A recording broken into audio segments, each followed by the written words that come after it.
एक दिन टुनटुनी चिड़िया जंगल में बैठकर अपने हालातों पर रो रही थी, क्योंकि उसके पास खाने के लिए कुछ भी नहीं था और उसके पास पहनने के लिए कपड़े भी नहीं थे। तो वो बस रोए जा रही थी। तभी उसकी दोस्त मुनमुन वहीं पर आ जाती है। मुनमुन बहुत ही चालाक और लालची किस्म की लड़की थी। वो उससे पूछती है कि क्या हुआ टुनटुनी, तुम क्यों रो रही हो? तो टुनटुनी बोलती है, अरे मुनमुन क्या ही बताऊं, ना तो खाने के लिए कुछ बचा है, ना ही कुछ जेब में पैसे हैं। मेरी हालत तो बहुत ही ज्यादा खस्ता चल रही है। इस पर मुनमुन चिड़िया बोलती है, अच्छा देखो, वैसे तो मैंने सोने का क्राउन पहना है, लेकिन मेरी भी हालत कोई इतनी अच्छी तो नहीं है। फिर उन्हीं की बातें सुनकर एक परी जो कि झाड़ियों में बैठी हुई थी, वो बाहर निकल कर आती है और बोलती है, अरे क्या हुआ, तुम दोनों क्यों रो रही हो? बताओ तुम्हें किस चीज में मदद चाहिए, मैं तुम्हारी मदद करती हूँ। टुनटुनी चिड़िया अपने आंसू पोंछती हुई परी को देखती है। मुनमुन चिड़िया बहुत ज्यादा चालाक थी। वो इस मौके का फायदा उठाती है और बोलती है, अरे परी, आपको नहीं पता हमारे पास पैसे भी नहीं है और खाना भी नहीं है, क्या आप हमारी मदद करोगी? परी बोलती है, हाँ क्यों नहीं, तुम बताओ तुम्हें क्या चाहिए, मैं तुम्हारी सारी विश पूरी करूंगी।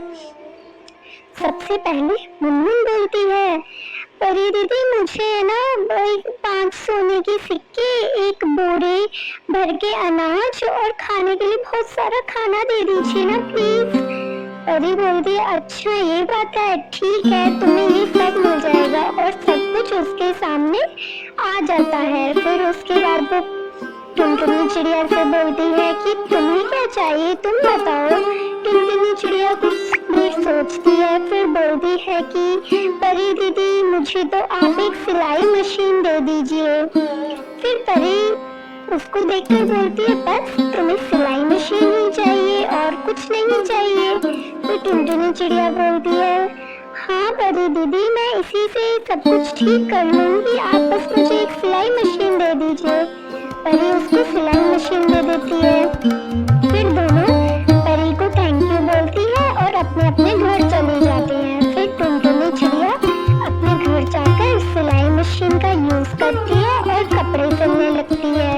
वो बहुत मेहनत करती है, दिन रात मेहनत करती है और खूब सारी मेहनत करके वो बहुत सारे ग्राहक बना लेती है और उसकी बहुत अच्छी सिलाई मशीन चलती रहती है। तो उसके पास बहुत सारे पैसे भी आ जाते हैं और फिर कुछ दिनों बाद वो अपना बुटीक भी खोल लेती है और बहुत सारे पैसे कमाने लगती है।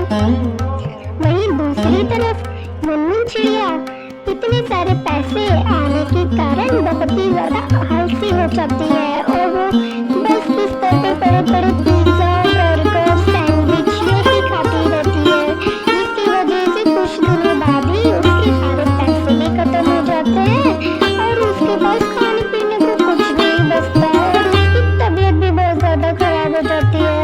उसकी तबीयत खराब होने के कारण उसे हॉस्पिटल में भर्ती होना पड़ता है। हॉस्पिटल में जब वो भर्ती होती है तो उसे वहाँ पे जाकर अपनी हालत पे बहुत रोना आता है। और जब उसकी दोस्त मुनमुन टुनटुनी चिड़िया उससे वहाँ मिलने आती है तो वो बोलती है कि मुनमुन तुम्हारी हालत इतनी खराब कैसे हो गई? तो वो बोलती है, क्या करूँ, तुम तो बहुत समझदार हो, मैं तो बहुत लालची थी जो मैंने उससे सोना और अनाज का बोरा मांग लिया। तुम्हारी तरह मैं भी कोई मेहनत वाली चीज मांगती तो आज मेरी ये हालत ना होती। फिर ऐसा कह के टुनटुनी चिड़िया की तरफ देखकर वो रोने लगती है। टुनटुनी चिड़िया उसको सांत्वना देती है और बोलती है, कोई बात नहीं मुनमुन, आज के बाद तुम भी अच्छे से मेहनत करना और तुम मेरी दुकान में भी काम कर सकती हो अगर तुम चाहो तो। फिर मुनमुन उसका धन्यवाद बोलती है और दोनों हंसी खुशी रहने लगते हैं। तो इस कहानी से हमें सीख मिलती है कि हमें हमेशा मेहनत करनी चाहिए। Thank you.